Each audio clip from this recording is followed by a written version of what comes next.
New York has gone through a tough time. The Great Recession, Albany gridlock, and a $10 billion deficit. We were hit with hurricanes, floods, natural disasters. But we recovered, and we're stronger for it. Today, we're not just building back, we're building back better.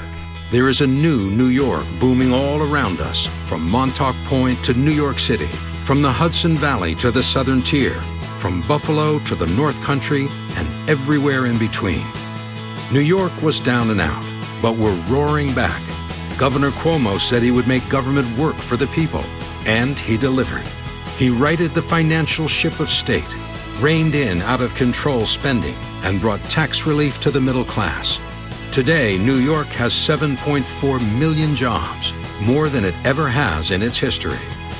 Governor Cuomo has also made New York America's progressive capital once again, showing the nation what progressive leadership looks like, with the historic signing of marriage equality and common-sense gun safety reforms that will save lives. But while New York is on the move and making progress, Washington is sinking deeper into dysfunction. A new brand of Republican is dominating their party: ultra-conservative, inflexible, intolerant. In 2014, the stakes couldn't be higher. The bitter battles of Washington are now spilling to states across the country. For the new right wing, stalling progress in Washington isn't enough. They want to stop government everywhere.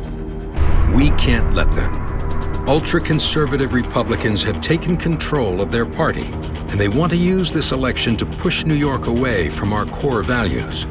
They are vehemently anti-choice, and they even vetoed legislation to stop harassment at health clinics. They oppose banning assault weapons in our communities and are against preventing people with mental health issues from buying guns. They oppose marriage equality. They oppose the DREAM Act. Their nominee for governor has called a woman's right to choose ghastly. He's told seniors who can't afford dentures to just eat soup. He's the only county executive in the nation in violation of federal civil rights laws. As Democrats, we have a different view of the world. We believe in a woman's right to choose. We believe in immigration reform and expanding hope and opportunity for all our communities.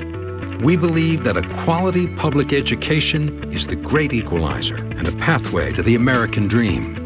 We believe in gun rights, but we also believe in gun safety. We believe in raising the minimum wage and attracting business. And we have a strong, united team. Attorney General Schneiderman stood up for homeowners, co-chairing the President's Mortgage Working Group. He led the effort to reform the draconian Rockefeller drug laws, and he cracked down on health insurance companies seeking to deny coverage to vulnerable New Yorkers. He has gone after shadowy outside groups that want to flood New York elections with dark money, held law-breaking banks accountable for actions that helped bring our economy to its knees, and brought to justice over 40 corrupt public officials.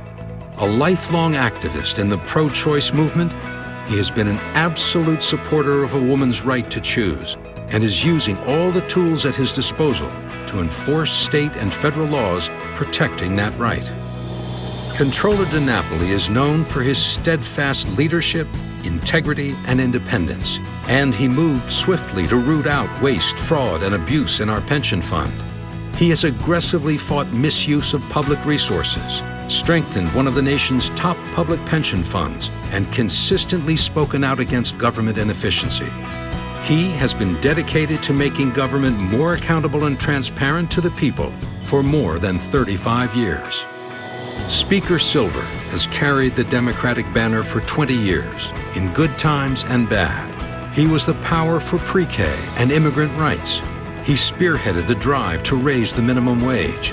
He has been a fierce advocate for affordable housing, and he delivered for Lower Manhattan after 9/11. Andrea Stewart Cousins is a strong advocate for human rights, quality education, affordable health care, and making government more efficient, transparent, and accountable to the people. Our congressional delegation has fought back against Republican obstructionism to lead the fight for better wages, affordable housing, and quality health care. They made sure that the first responders still suffering the effects of 9/11 got the health care and compensation they deserved.